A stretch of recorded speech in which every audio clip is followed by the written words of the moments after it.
एक ऋषि के पास एक युवक ज्ञान प्राप्ति के लिए गया। ज्ञान प्राप्ति के बाद शिष्य ने गुरु दक्षिणा देने का आग्रह किया।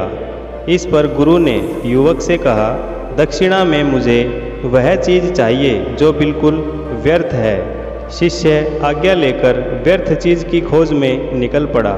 रास्ते में मिट्टी दिखी तो उसे उससे ज़्यादा व्यर्थ कुछ नहीं लगा। उसने मिट्टी की ओर हाथ बढ़ाया तो मिट्टी बोल पड़ी, तुम मुझे व्यर्थ समझ रहे हो।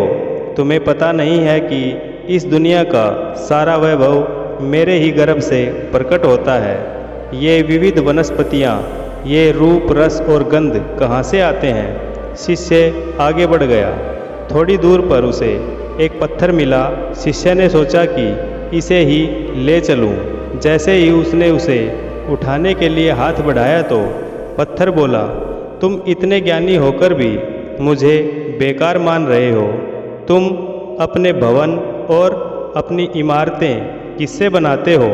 तुम्हारे मंदिरों में किसे गढ़कर देव प्रतिमाएं स्थापित की जाती हैं?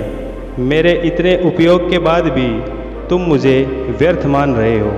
यह सुनकर शिष्य निरुत्तर हो गया और वहाँ से भी चल दिया।